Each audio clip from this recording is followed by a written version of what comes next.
अस्सलाम वालेकुम dear students. आज हमारा टॉपिक है Newton third law of motion. इसको हमने first year physics chapter number 3 से लिया है, तो इसको थोड़ा जनरलाइज करके हम पढ़ेंगे। Newton third law paper point of view के हिसाब से भी और कुछ जनरल इंफॉर्मेशन भी हम इसमें देखेंगे, क्योंकि न्यूटन थर्ड लॉ की जो एप्लीकेशंस है वो हमारी लाइफ में हमारे इर्द गिर्द बहुत ज़्यादा हैं। तो इसमें कुछ जनरल इंफॉर्मेशन भी होगी न्यूटन थर्ड लॉ के बारे में, और आखिर में हम एक छोटी सी मज़ेदार एक्टिविटी भी करेंगे ताकि हमारी अंडरस्टैंडिंग मजीद बेहतर हो सके। तो स्टार्ट करते हैं जी हम न्यूटन थर्ड लॉ की डेफिनेशन से। तो डेफिनेशन है जी, every action has an equal and opposite reaction. बड़ी सिंपल सी डेफिनेशन है, या इस डेफिनेशन को हम यूँ भी कह सकते हैं, every force has an equal and opposite force. तो अब बज़ाहिर ये डेफिनेशन बड़ी सिंपल सी है, थोड़ी सी डेफिनेशन है, लेकिन ये बहुत ही इंटरेस्टिंग है और इसमें बहुत ज़्यादा जो है वो एक्सप्लेनेशन इसकी की जा सकती है, इस छोटी सी डेफिनेशन की। तो हम इसको स्टेप बाय स्टेप एक्सप्लेन करेंगे, तो इंशाल्लाह आपको ये साथ साथ ये समझ भी आता जाएगा और ये वीडियो देखने का आपको बहुत मज़ा भी आएगा। तो स्टार्ट हम यहाँ से लेते हैं जी। अब every action has an equal and opposite reaction, ठीक है, यानी कि हर एक्शन का एक रिएक्शन होता है। इसको अगर हम ज़्यादा स्पेसिफिक कर लें तो ये बन जाएगा कि हर फोर्स की एक इक्वल और अपोजिट फोर्स होती है, यानी कि जब कहीं पर भी कोई फोर्स लगेगी उसके इक्वल और अपोजिट लाजमी एक फोर्स होगी। तो यहां से जो हमें समझ आता है वो ये आता है कि कोई भी फोर्स एब्सोल्युटली या सिंगल एग्जिस्ट नहीं करती। फोर्सेस हमेशा पेयर में एग्जिस्ट करती हैं और इसको हम कह सकते हैं फोर्स पेयर। यहां पर हमने कहा है कि हर फोर्स की एक इक्वल और ऑपोजिट फोर्स होती है, ठीक है। इसका मतलब है कि हर फोर्स एक पेयर में एग्जिस्ट करती है, कोई फोर्स अकेले एग्जिस्ट नहीं कर सकती। हर फोर्स की एक रिएक्शन फोर्स लाजमी होती है। अब ये जो फोर्स पेयर है, आप ये कह लें कि ये न्यूटन थर्ड लॉ का हार्ट है, बहुत ही इंपॉर्टेंट है इस फोर्स पेयर को अंडरस्टैंड करना। अब इस फोर्स पेयर की पहले हम कुछ कैरेक्टरिस्टिक्स को डिस्कस कर लेते हैं। इस फोर्स पेयर की एक खूबी तो यह है कि इसमें जो दो फोर्सेस होती हैं उनकी नेचर सेम होनी चाहिए। अगर उनकी नेचर सेम नहीं होगी तो फिर ये न्यूटन थर्ड लॉ का फोर्स पेयर नहीं होगा। यानी कि अगर एक फोर्स ग्रेविटेशनल है तो उसके जो रिएक्शन में फोर्स वो भी ग्रेविटेशनल होनी चाहिए। अगर एक फोर्स इलेक्ट्रिक है तो उसके रिएक्शन में भी फोर्स इलेक्ट्रिक ही होनी चाहिए, ठीक है। इसी तरह से अगर एक फोर्स न्यूक्लियर है तो उसके रिएक्शन में भी न्यूक्लियर फोर्स होनी चाहिए। तो फोर्सेस की नेचर सेम होनी चाहिए। दो डिफरेंट नेचर की जो फोर्सेस हैं वो न्यूटन थर्ड लॉ का फोर्स पेयर नहीं बनाती। उसके बाद जो दूसरी बात है वो है कि इन फोर्सेस को should act on different objects, should act on different objects. Newton third law का ये जो फोर्स पेयर है, ये फोर्स पेयर तभी बनेगा अगर ये दोनों फोर्सेस, एक एक्शन फोर्स और एक रिएक्शन फोर्स, अगर ये दोनों फोर्सेस दो डिफरेंट ऑब्जेक्ट्स पे लगती हैं तो ये फोर्स पेयर होगा, अदरवाइज ये फोर्स पेयर नहीं होगा। अब इसकी एग्जांपल ये है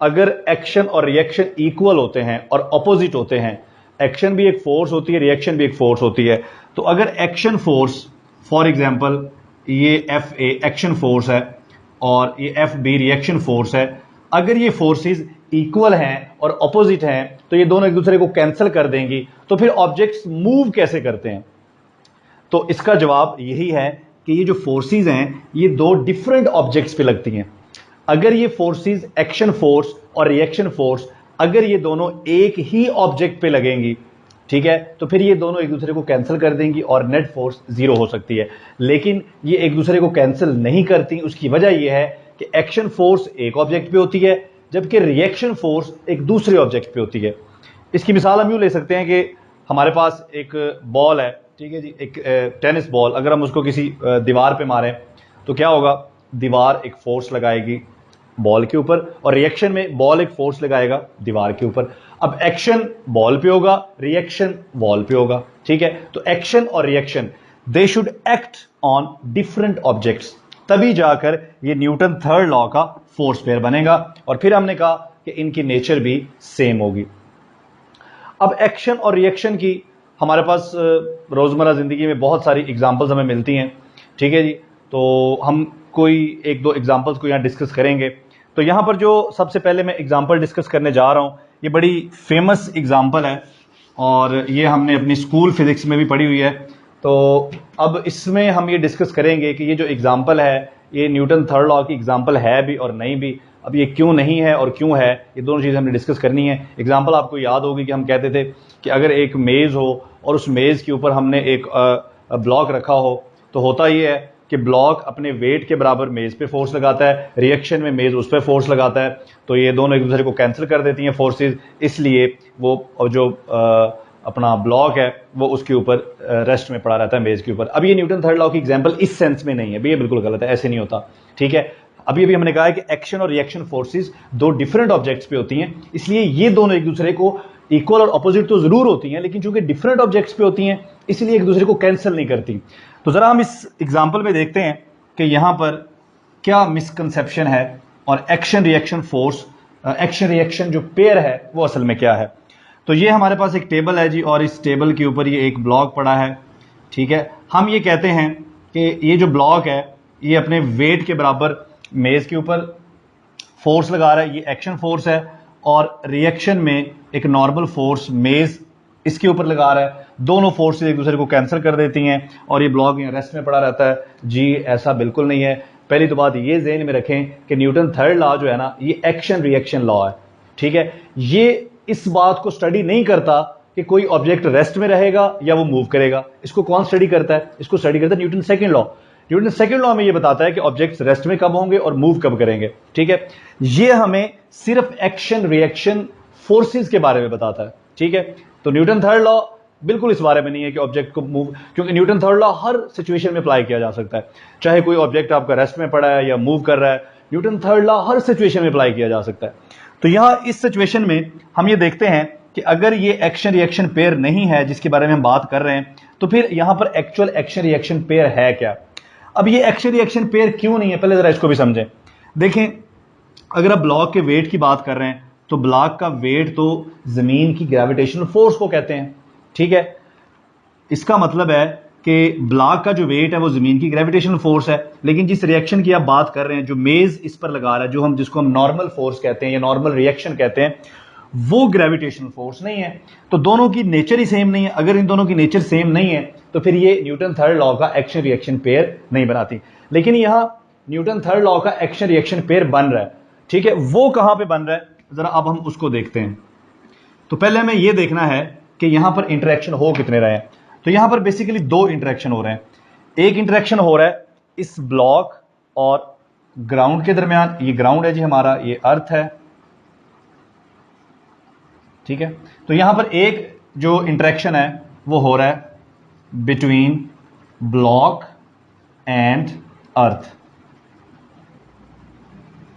और जो दूसरा इंटरेक्शन हो रहा है वो हो रहा है बिटवीन टेबल एंड ब्लॉक। तो दूसरा इंटरेक्शन जो है वो हो रहा है जी ब्लॉक और टेबल के दरमियान। अब यहां पर हमें फाइंड आउट करनी है कि एक्शन रिएक्शन पेयर की जो फोर्सेस हैं वो कौन कौन सी हैं। तो यहां पर जी हम जरा आइडेंटिफिकेशन कर लेते हैं। सबसे पहले हम देखते हैं जी ब्लॉक और अर्थ के दरमियान। अब जो ब्लॉक है, अर्थ जो है वो ब्लॉक को अपनी तरफ अट्रैक्ट कर रही है और इस पर फोर्स लगा रही है। ये फोर्स है जी फोर्स ऑफ ग्रेविटी या फोर्स ड्यू टू अर्थ, ठीक है। अब इसके रिएक्शन में, यानी कि आप सिंपल वर्ड्स में ये कह सकते हैं कि ये जो जमीन है ये ब्लॉक को अपनी तरफ अट्रैक्ट कर रही है, ये एफ जी फोर्स के साथ। अच्छा जी, अब इसके रिएक्शन में क्या हो रहा है, ब्लॉक भी जमीन को अपनी तरफ अट्रैक्ट कर रहा है ऊपर की तरफ, ठीक है। तो ये जो ग्रीन मेरी फोर्स है, ठीक है, ये फोर्स है ब्लॉक की, जो ब्लॉक जमीन को अपनी तरफ अट्रैक्ट कर रहा है। तो आपके जहन में ये सवाल आएगा कि जी अगर जमीन की फोर्स और ब्लॉक की फोर्स दोनों इक्वल हैं, ठीक है, तो फिर ये एक दूसरे को कैंसिल भी कर सकती हैं, ठीक है जी। अब ऐसा बिल्कुल नहीं है, ठीक है। ऐसा क्यों नहीं है ये भी हम आगे चल के डिस्कस करेंगे। तो यहां पर जो एक्शन रिएक्शन पेयर है वो आपके सामने है। ये एफ जी जो है ये फोर्स ऑफ ग्रेविटी है, फोर्स ऑफ ग्रेविटेशनल अट्रैक्शन है जिससे जमीन ब्लॉक को अपनी तरफ अट्रैक्ट कर रही है और उसके रिएक्शन में ब्लॉक भी उतनी ही फोर्स से जमीन को अपनी तरफ अट्रैक्ट कर रहा है। तो यहां पर एक्शन किस पे हो रहा है? ब्लॉक पे, और रिएक्शन किस पे हो रहा है? अर्थ पे हो रहा है। यह है न्यूटन थर्ड लॉ की एक्शन रिएक्शन फोर्स। अब है दूसरा इंटरेक्शन जो कि ब्लॉक और टेबल के दरमियान है। ठीक है, अब इसमें यह हो रहा है कि जो टेबल है, चूंकि ये ब्लॉक टेबल के ऊपर पड़ा हुआ है, तो टेबल इस पर एक फोर्स लगा रहा है जिसको हम नॉर्मल फोर्स भी कहते हैं या इसको हम कॉन्टैक्ट फोर्स भी कह सकते हैं। इसके रिएक्शन में ब्लॉक भी टेबल पर फोर्स लगा रहा है। अब जो ब्लॉक लगा रहा है टेबल पे, ये फोर्स की नेचर वही है जो नॉर्मल फोर्स की, जिसको हम कॉन्टैक्ट फोर्स भी कहते हैं। तो आप यूं कह सकते हैं कि जो मेज है, ये टेबल है, ये ब्लॉक पर जो ऊपर की जानब फोर्स लगा रहा है वो फोर्स है कॉन्टैक्ट फोर्स या नॉर्मल फोर्स। उसके रिएक्शन में जो ब्लॉक मेज पर फोर्स लगा रहा है वो भी कॉन्टैक्ट फोर्स है। तो ये है यहां पर एक्चुअल एक्शन रिएक्शन पेयर। अब यहां पर एक और सवाल भी पैदा होता है जी कि अगर ये जो एक्शन रिएक्शन फोर्सेस हैं ये दो डिफरेंट ऑब्जेक्ट्स पे लग रही हैं और एक दूसरे को कैंसिल भी नहीं कर रही, तो फिर ये ब्लॉक मूव क्यों नहीं कर रहा, ये ब्लॉक रेस्ट में क्यों पड़ा है? तो पहले मैंने आपको बात ये बताई है कि न्यूटन थर्ड लॉ जो है वो ये डिसाइड नहीं करता, वो ये आपको नहीं बताता कि ऑब्जेक्ट मूव करेगा या रेस्ट में पड़ा रहेगा। उसके लिए कौन सा लॉ है? उसके लिए न्यूटन सेकेंड लॉ है। ये आपको सिर्फ बताता है न्यूटन थर्ड लॉ कि एक्शन कहां पे है और रिएक्शन कहां पे है, एक्शन वाली फोर्स कहां पे है और उसके जो रिएक्शन में फोर्स पैदा हो रही है वो कहां पे है। ठीक है जी, तो अब जरा हम एक और फेमस एग्जांपल यहां डिस्कस करेंगे। आपने ये अक्सर हमारे ज़हन में सवाल आता है कि जी अगर एक्शन और रिएक्शन फोर्सेस इक्वल होती हैं तो देखिए जमीन हमें अपनी तरफ अट्रैक्ट कर रही है, हम पर फोर्स वो लगा रही है, फोर्स ऑफ ग्रेविटी। अब उसके रिएक्शन में हम भी जमीन को अपनी तरफ अट्रैक्ट कर रहे हैं। अब हमारी और जमीन की फोर्स इक्वल भी हैं और अपोजिट भी हैं, लेकिन हम तो जमीन की तरफ जा रहे हैं, जमीन हमारी तरफ क्यों नहीं आ रही? तो इसको जरा हम एक्सप्लेन करते हैं। ये बात बिल्कुल ठीक है कि जितनी फोर्स के साथ जमीन आपको अट्रैक्ट कर रही है, ये मैं लिख देता हूं जी, इसके नीचे ये सबस्क्रिप्ट में मैंने अर्थ लिख दिया है। Force due to earth is equal to force due to person standing on earth. ठीक है, अब हम तो जमीन की तरफ जा रहे हैं लेकिन जमीन हमारी तरफ क्यों नहीं आ रही? तो इसका जवाब हमें मिलेगा न्यूटन सेकंड लॉ में। न्यूटन सेकंड लॉ क्या है? Force is equal to M A. ठीक है, और force is equal to M A. ये एम जो है ये मास ऑफ अर्थ है और ये जो स्मॉल एम है ये मास ऑफ उस पर्सन का। जिस तरह मैं जमीन पे खड़ा हूं तो मैं तो जमीन की तरफ जा रहा हूं लेकिन जमीन मेरी तरफ क्यों नहीं आ रही? तो ये देखिए जरा, दोनों फोर्सेस बराबर हैं। जिस फोर्स से जमीन आपको खींच रही है आप भी उतनी ही फोर्स से जमीन को खींच रहे हो, दोनों फोर्सेस बराबर हैं। तो फिर फर्क कहां पे है? जरा देखते हैं यहां पे। ये देखिए जरा, जमीन का मास जो है वो बहुत ही ज्यादा है। जमीन का मास बहुत ही ज्यादा है।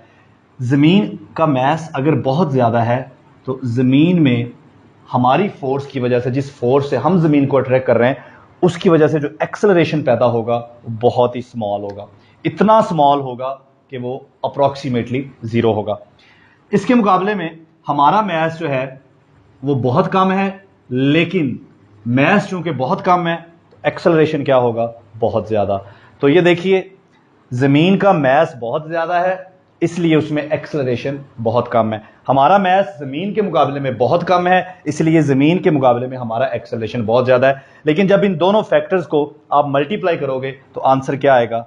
सेम आएगा। यही वजह है कि जब हम जमीन पे खड़े होते हैं या कोई भी चीज जब हम फेंकते हैं तो वो जमीन की तरफ जाती है, जमीन उसको अट्रैक्ट कर रही होती है। अब वो चीज जो जमीन की तरफ जा रही है, जैसे ये पेन है, ये जमीन की तरफ जा रहा है, अब ये भी जमीन को उतनी ही फोर्स से अपनी तरफ अट्रैक्ट कर रहा है। लेकिन वजह क्या है? जमीन का मास इतना ज्यादा है कि इसकी फोर्स की वजह से जो जमीन में एक्सेलरेशन पैदा होगा वो इतना स्मॉल होगा कि वो ना होने के बराबर होगा।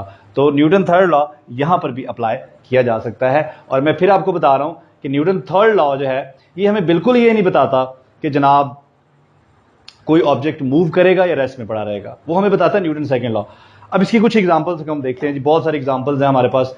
एक एग्जांपल हमारे पास ये भी है कि जिस तरह अपना एक बैलून है, उसमें अगर हम गैस भर दें और फिर जब वो गैस निकलेगी तो गैस का निकलना एक्शन होगा, बैलून आगे को जाएगा, वो रिएक्शन होगा। इसके अलावा रॉकेट की एग्जांपल है, रॉकेट में गैसेज नीचे को निकलती हैं, वो एक्शन है, रॉकेट ऊपर को जाता है, वो रिएक्शन है। इस तरह बुलेट की मिसाल है, बुलेट जब आप फायर करते हैं तो बुलेट आगे को जाती है, एक्शन है, और गन रिक्वायर करती है पीछे को, वो रिएक्शन है। ठीक है, इस तरह जब हम ज़मीन पे चलते हैं तो हम एक फोर्स के साथ ज़मीन को पीछे की तरफ पुश करते हैं और उसके रिएक्शन में ज़मीन हमें आगे की तरफ जो है वो पुश करती है। तो there are so many examples. तो यहां पर एक छोटी सी हम एक्टिविटी अब करने जा रहे हैं। हम एक बैलून रॉकेट बनाएंगे और उस बैलून रॉकेट से हम एक्शन और रिएक्शन फोर्सेस को स्टडी करेंगे।